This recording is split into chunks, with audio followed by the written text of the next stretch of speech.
रातों को तेरी मैं दुल्हन बना कर रखूंगा मैं दिल के पास। पहले प्यार को खोने का गम एक कांच के महीन टुकड़े की तरह दिल के किसी कोने में ताउम्र धंसा रहता है। वो अक्सर चुभता और तकलीफ भी देता है। तुम मुझे यूं भुला न पाओगे। आज जिस गीतकार की कहानी मैं आपको सुनाने जा रही हूँ, वो भी ताजिंदगी यही कहते रहे कि शेरो शायरी की तालीम मैंने अपने नाना जान से हासिल की, लेकिन इश्क का सबक राधा ने सिखाया। वही राधा जिससे गीतकार हसरत जयपुरी को कच्ची उम्र में पहला प्यार हुआ, लेकिन कुछ मजबूरियों के चलते अपना प्यार जाहिर तक नहीं कर सके।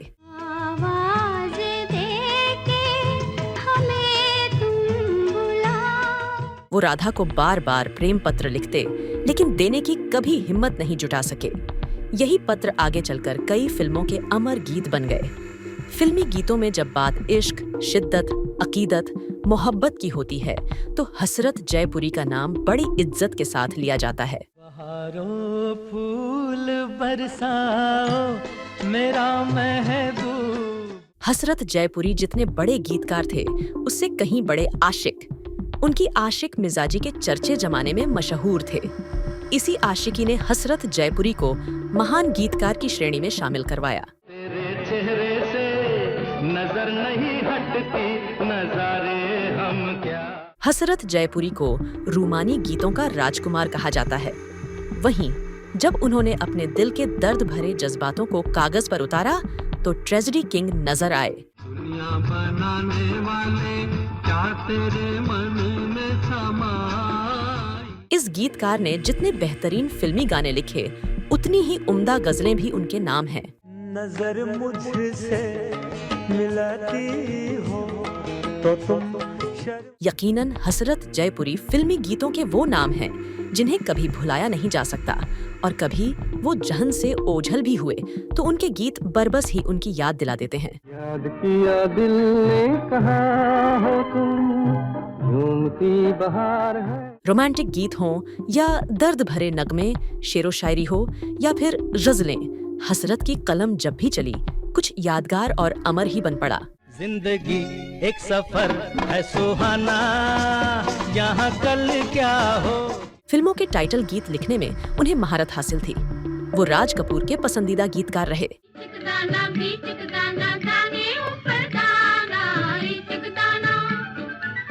8 साल तक बस कंडक्टरी करने वाले हसरत जयपुरी कैसे बन गए मशहूर गीतकार।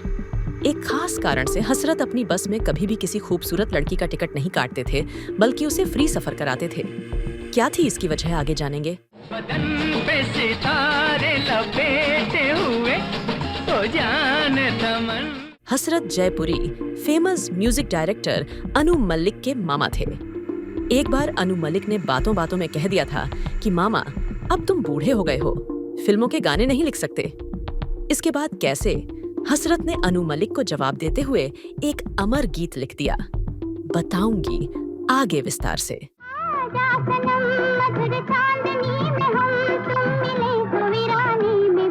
और अंत में जानेंगे वो किस्सा जब हसरत ने देवानंद के किरदार के लिए भद्दी गालियां दी, और इसी के बाद कैसे वो गाइड फिल्म से हटा दिए गए थे। इन सारी बातों पर विस्तार से आने से पहले जान लेते हैं इकबाल हुसैन नाम के एक लड़के के मशहूर गीतकार हसरत जयपुरी बनने की कहानी। मेरा प्रेम पत्र पढ़कर कि तुम नाराज ना। राजस्थान के जयपुर में 15 अप्रैल 1918 को पैदा हुए हसरत जयपुरी का असली नाम इकबाल हुसैन था। उनके नाना फिदा हुसैन फिदा मशहूर शायर थे। उन्हीं की वजह से हसरत में शायरी का रुझान बढ़ा। 17 साल की उम्र आते आते वो भी शेरो शायरी करने लगे। हसरत के पिता नाजिम हुसैन फौज में थे। उनकी माँ का नाम फिरदौसी बेगम था। हसरत जयपुरी बचपन से ही शायराना मिजाज वाले व्यक्ति थे। उनके नाना फिदा हुसैन अपने जमाने के जाने माने शायर हुआ करते थे। हसरत को शेरो शायरी का शौक नाना और माँ से ही विरासत में मिला था। हम तुझसे मोहब्बत करके सनम रोते भी रहे हंसते भी रहे। इकबाल हुसैन कैसे हसरत जयपुरी बन गए, अब उसकी भी कहानी जान लेते हैं। शायर मौलाना हसरत मोहानी से इकबाल हुसैन यानी हसरत जयपुरी बहुत प्रभावित थे, लिहाजा उन्होंने अपना नाम भी हसरत रख लिया। जब वो नौजवान ही थे कि एक मुशायरे के सिलसिले में मौलाना हसरत मोहानी का जयपुर आना हुआ। इस मुशायरे में नौजवान इकबाल हुसैन ने न सिर्फ शिरकत की, बल्कि उन्होंने अपने महबूब शायर हसरत मोहानी से मुलाकात भी की। हसरत मोहानी इनसे बड़े प्यार से मिले और उन्होंने इकबाल हुसैन को सलाह दी कि उनका नाम हसरत तो ठीक है, मगर वे इस नाम के आगे जयपुरी लगा लें। उस समय ये चलन आम था।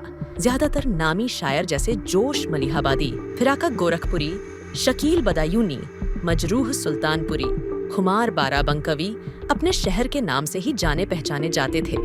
इकबाल हुसैन को हसरत मोहानी की राय पसंद आई और इस तरह वे इकबाल हुसैन से हसरत जयपुरी हो गए। एहसान तेरा होगा मुझ पर। इधर हसरत की माँ को बेटे की शेरो शायरी करना पसंद नहीं था। उन्होंने कई बार हसरत को मना किया, लेकिन इन्होंने माँ की बात नहीं सुनी। तंग आकर माँ ने एक दिन हुक्म दिया कि तुम्हें अगर शायरी ही करना है तो मेरे घर से बाहर निकल जाओ। इसी के बाद साल 1940 में हसरत बॉम्बे आ गए। माया नगरी में पहुंचने के बाद इनके जीवन का असली संघर्ष शुरू हुआ। जेब में ना तो उनके पास पैसे थे और ना ही कोई जान पहचान। नतीजन कई दिनों तक बिना खाना खाए ही फुटपाथ पर सोना पड़ा। इसी बीच उन्हें एहसास हुआ कि जिंदगी चलाने के लिए कुछ ना कुछ तो करना ही पड़ेगा। कुछ दिनों तक कपड़ा मिल में काम करना पड़ा। काफी संघर्ष के बाद इन्हें बस कंडक्टर की नौकरी मिली। वेतन के तौर पर उन्हें 11 रुपए प्रति महीने मिलते थे। उन्होंने 8 साल तक ये नौकरी की, लेकिन उनका दिल तो अटका था शेरों शायरी की तरफ। तेरी प्यारी प्यारी सूरत को किसी की नजर ना। हसरत जयपुरी शायर होने के साथ ही बेहद आशिक मिजाज भी थे। वो सवेरे से शाम तक बस में यात्रा करने वाली खूबसूरत लड़कियों को देखते और उनसे प्रेरणा लेकर गीत लिखते। इतना ही नहीं, हसरत जयपुरी कभी भी सुंदर लड़कियों से बस टिकट के पैसे नहीं लेते थे। उनका मानना था कि अल्लाह ने जिन्हें हुस्न दिया है, उस हुस्न की बदौलत ही उनकी शायरी हो रही है। ऐसे में उनसे पैसे लेना एक जुर्म ही होगा।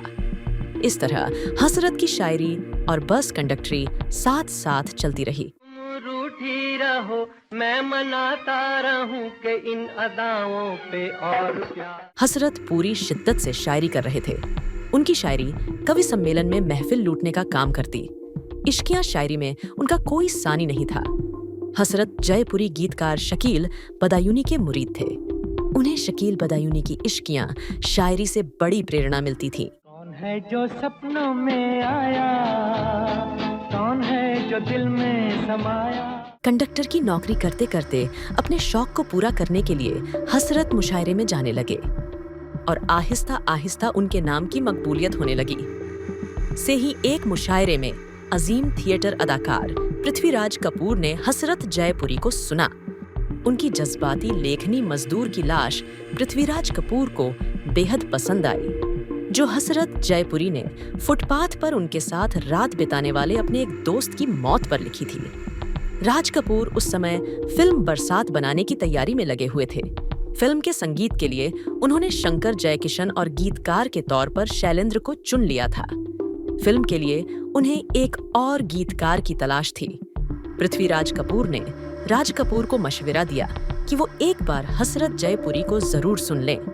अपने वालिद की सलाह पर राज कपूर ने हसरत जयपुरी के साथ एक मीटिंग की, जिसमें फिल्म के संगीतकार शंकर जयकिशन भी शामिल थे। शंकर जयकिशन ने हसरत जयपुरी को लोकगीत पर आधारित एक धुन सुनाई और इस पर गीत लिखने को कहा। हसरत जयपुरी ने उस धुन पर तुरंत ही उन्हें जिया बेकरार है वाली लाइन सुना दी, जो फिल्म निर्देशक राज कपूर और शंकर जयकिशन सबको बहुत पसंद आई। साल 1949 में रिलीज हुई फिल्म बरसात के सारे गाने ही सुपरहिट साबित हुए। हसरत जयपुरी के लिखे दोनों गाने भी खूब पसंद किए गए। जिया बेकरार है, छाई बहार है, आजा मोरे बालमा। बरसात के हिट गीतों के बाद राज कपूर की एक शानदार टीम बन गई। इसमें संगीतकार शंकर जयकिशन और गीतकार जोड़ी शैलेंद्र हसरत शामिल थे। राज कपूर के अधिकांश गीतों को गायक मुकेश आवाज देते थे। मजेदार बात यह है कि ईर्ष्या और प्रतियोगिता के चलते अक्सर दो गीतकारों या लेखकों का साथ काम करना कठिन होता है, मगर हसरत और शैलेंद्र में गजब की दोस्ती थी। इसका कारण यह था कि जहां फलसफे के कवि शैलेंद्र इंसानी जज्बात और सामाजिक मुद्दों पर गीत लिखते थे, वहीं हसरत की शायरी खालिस मोहब्बत की शायरी होती थी। दोनों के रंग, भाषा, तौर और तेवर अलग अलग थे, इसलिए दोनों में एक दूसरे को लेकर किसी तरह की असुरक्षा नहीं थी। हसरत जयपुरी पूरी ईमानदारी और मेहनत से राज कपूर की टीम के साथ काम करने लगे।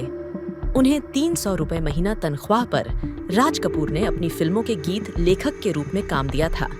इसके अलावा उन्हें दूसरों की फिल्मों में गीत लिखने की भी पूरी छूट थी। जाने कहाँ गए वो दिन कहते थे। बरसात के बाद हसरत जयपुरी ने राज कपूर की कई फिल्मों के गीत लिखे। पहली फिल्म के बाद ही हसरत राज कपूर की टीम का अभिन्न हिस्सा बन गए। इनकी टीम ने कई फिल्मों के गीत को कालजयी बना दिए। इस दौरान राज कपूर, शंकर जयकिशन, शैलेंद्र और हसरत जयपुरी ने मिलकर अनगिनत शानदार गीत रचे और फिल्मी दुनिया को अपने तमाम सुमधुर गीत संगीत से सजाया। हसरत जयपुरी पर जितना भरोसा शंकर जयकिशन और फिल्म मेकर राज कपूर करते थे, उतना ही यकीन अद्भुत गीतकार शैलेंद्र को भी हसरत पर था। तभी तो शैलेंद्र ने जब 1961 में फिल्म तीसरी कसम बनानी शुरू की, तो अपने अलावा दूसरे गीतकार के तौर पर हसरत जयपुरी को लिया। हसरत ने भी शैलेंद्र की उम्मीदों से बढ़कर गीत लिखे, ऐसे गीत जो हमेशा हमेशा के लिए अमर हो गए। मारे गए गुलफाम, अजी हाँ मारे गए गुलफाम। फिल्म बरसात के गीतों से हसरत जयपुरी की कामयाबी का जो सिलसिला शुरू हुआ, वो आवारा, श्री 420, चोरी चोरी, जिस देश में गंगा बहती है, संगम, दीवाना, अराउंड वर्ल्ड, मेरा नाम जोकर और 1971 की फिल्म कल, आज और कल तक चला। 1966 में हसरत जयपुरी को पहली बार फिल्म सूरत के गीत बहारों फूल बरसाओ के लिए सर्वश्रेष्ठ गीतकार का फिल्म फेयर पुरस्कार मिला, जबकि दूसरा फिल्म फेयर 1972 में फिल्म अंदाज के गाने जिंदगी एक सफर है, सुहाना के लिए मिला था। यहाँ कल क्या हो किसने जाना, जिंदगी एक सफर। 1971 में म्यूजिक डायरेक्टर शंकर जयकिशन में से जयकिशन के निधन के बाद तीनों के रास्ते अलग अलग हो गए। हसरत जयपुरी जयकिशन के बहुत करीब थे। जयकिशन को उन दिनों पल्लवी नाम की एक लड़की से प्यार हो गया। जयकिशन पल्लवी से शादी करना चाह रहे थे, लेकिन पल्लवी के घर वालों को ये रिश्ता मंजूर नहीं था। वो बहुत ही अमीर खानदान की बेटी थीं। उस वक्त शंकर जयकिशन का इंडस्ट्री में बड़ा नाम नहीं था। वे स्ट्रगल के दौर से गुजर रहे थे। जयकिशन ने एक दिन हसरत जयपुरी से कहा कि एक ऐसा गाना लिखो कि पल्लवी गाना सुने और भागकर मेरे पास चली आए। इसके बाद हसरत ने जो गाना लिखा, वाकई उसने असर दिखाया। हसरत ने लिखा कि यहाँ कोई नहीं मेरा तेरे सिवा, कहती है झूमती गाती हवा, तुम सब छोड़कर आ जाओ। ये गीत फिल्म दिल एक मंदिर का था। वाकई इस गीत को जब पल्लवी ने सुना तो सब ठुकरा कर जयकिशन के पास आ गईं। यही पल्लवी आगे चलकर जयकिशन जी की पत्नी भी बनी। तुम सबको छोड़कर आ जाओ, आ जाओ। बॉम्बे आने से पहले हसरत जयपुरी जयपुर में जिस जगह रहते थे, उसके सामने वाले घर में राधा नाम की लड़की रहती थी। इस लड़की से हसरत को बचपन वाली मोहब्बत हो गई। कच्ची उम्र का प्रेम हमेशा के लिए हसरत के दिल और दिमाग में बस गया। हसरत ने राधा के प्रेम में कई गीत लिखे। हसरत और राधा एक दूसरे को देखा करते तो दोनों के दिलों में प्यार का तूफान उफान मारने लगता। हसरत के घर के आर्थिक हालात बहुत अच्छे नहीं थे। इसके अलावा दोनों का अलग अलग मजहब से होना इस प्रेम कहानी के नाकाम होने की सबसे बड़ी वजह बन गया।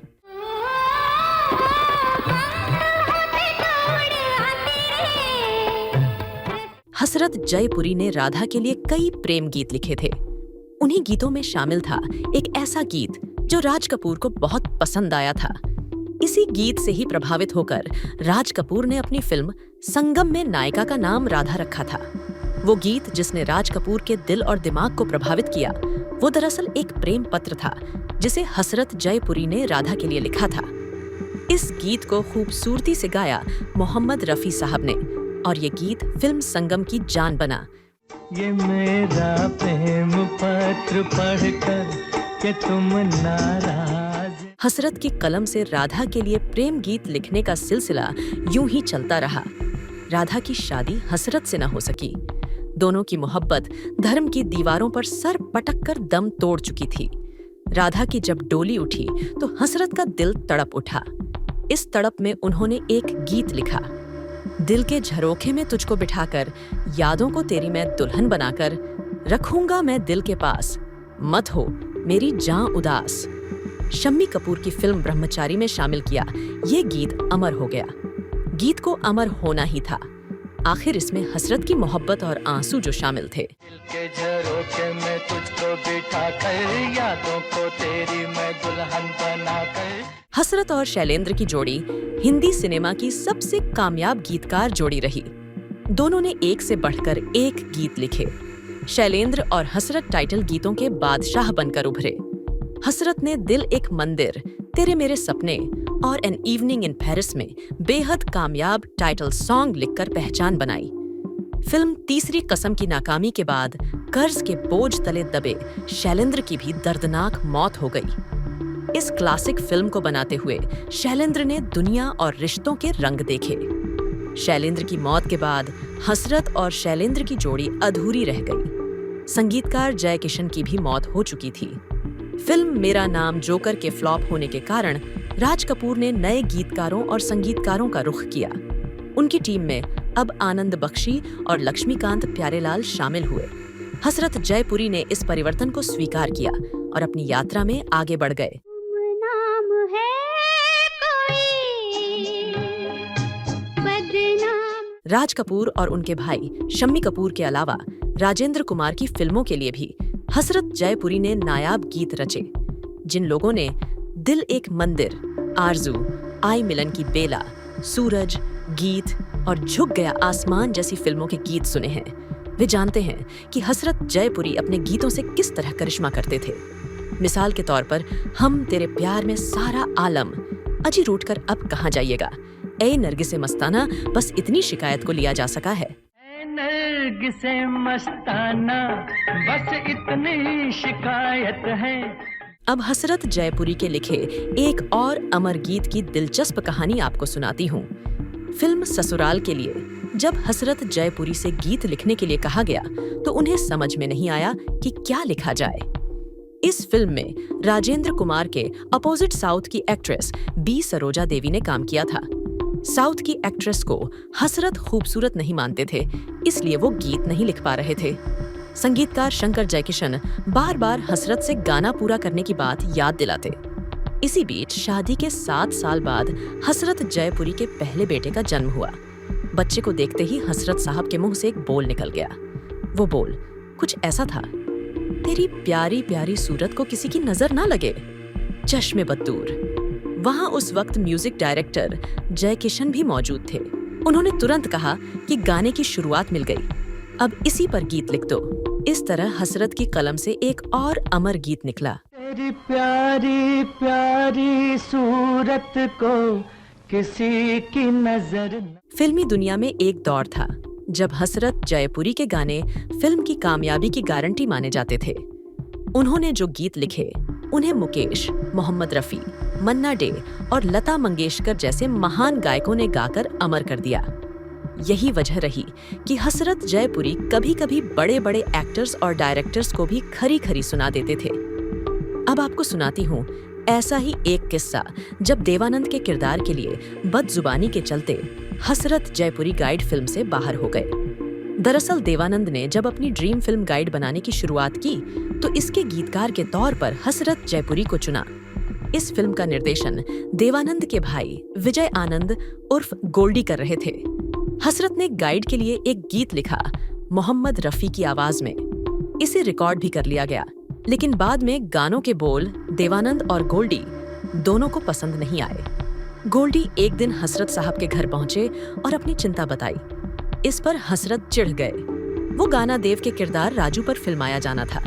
हसरत ने उस किरदार को भद्दी गाली देते हुए कहा कि ऐसे आदमी के लिए तुम मुझसे क्या उम्मीद करते हो। गोल्डी ये जवाब सुनकर हैरान थे। निराश और नाराज होकर वो देव आनंद के पास पहुंचे और ये कहानी सुनाई। इसके बाद देवानंद ने कहा कि अगर हसरत का राजू को लेकर यही मानना है तो हमने अपनी फिल्म के लिए गलत आदमी को चुन लिया। इस तरह हसरत गाइड फिल्म से अलग हो गए। उसके बाद पीपल्स पोएट शैलेंद्र की एंट्री हुई। उन्होंने उस गाने पर काम किया और आज हम सभी उसे दिन ढल जाए के टाइटल से जानते हैं। अजीर उठ कर अब कहाँ जाएगा। हसरत जयपुरी कवि सम्मेलन और मुशायरों में भी शामिल होते रहे। हसरत ने जितने बेहतरीन फिल्मी गाने लिखे उतनी ही उम्दा गजलें भी लिखी। उन्होंने मशहूर गजल गायकों के साथ भी काम किया। नजर मुझसे मिलाती हो हसरत जयपुरी की एक ऐसी ही रचना है जो उस्ताद अहमद हुसैन और मोहम्मद हुसैन की आवाज में अमर हो गई। नजर नीची किए दांतों में उंगली को दबाती हूँ। इसके अलावा भी हसरत जयपुरी की लिखी कुछ और गजलें बेहद मशहूर हुईं, जिन्हें आज भी लोग बहुत चाव से सुनते हैं।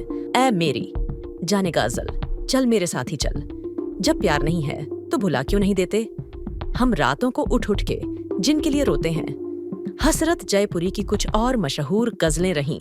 बंधन से निकल चल, चल मेरे साथ। शोहरत की बुलंदियों के बाद एक ऐसा दौर भी आया जब हसरत जयपुरी के पास काम नहीं था।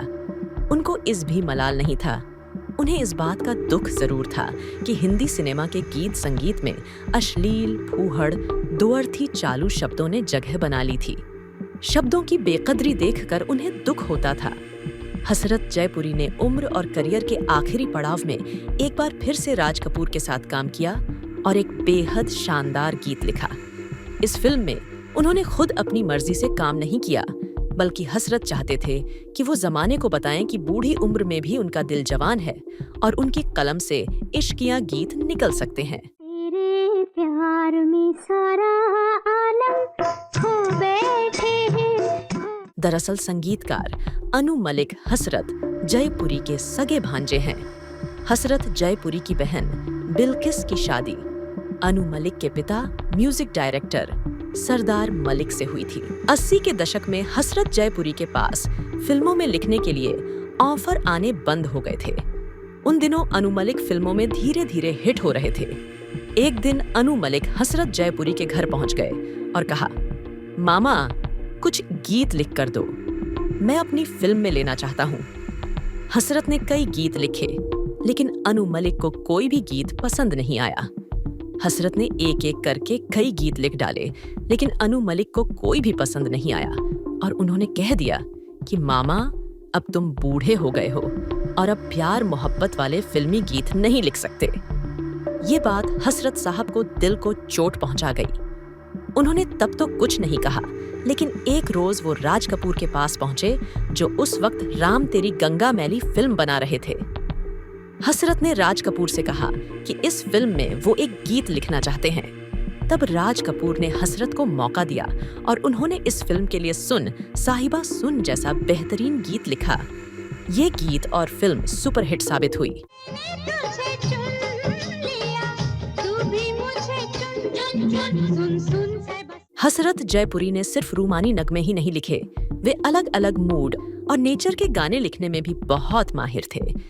फिल्मों में जिस तरह की स्थिति होती, वह पल भर में उस तरह का गीत रच देते। तीतर के दो आगे तीतर और ईचक ताना जैसे गाने हसरत जयपुरी के हरफन मौला फन के ही शानदार नमूने हैं।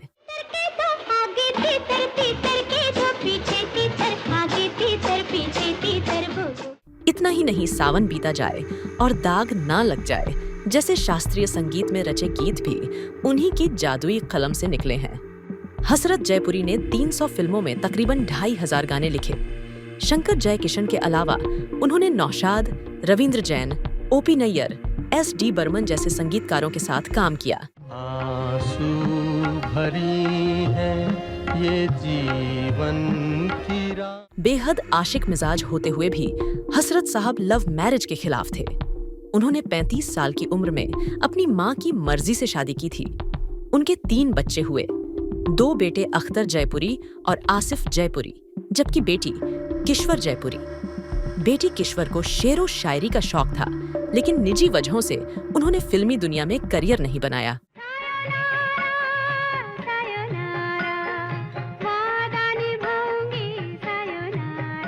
17 सितंबर 1999 को लंबी बीमारी के बाद हसरत जयपुरी साहब का निधन हो गया, लेकिन उनके कालजयी गीतों ने उन्हें अमर कर दिया। जब तक इस दुनिया में मोहब्बत का वजूद है, तब तक हसरत जयपुरी अपने गीतों के माध्यम से पैगामे मोहब्बत पहुंचाते रहेंगे। उनका लिखा गीत तुम मुझे यूं भुला ना पाओगे वाकई इतनी आसानी से उन्हें भूलने नहीं देगा। कभी भी सुनोगे गीत मेरे। तो ये थी मशहूर गीतकार हसरत जयपुरी की जिंदगी की कहानी। पेशकश कैसी लगी कमेंट करके बताइएगा। आपसे फिर होगी मुलाकात। नमस्कार।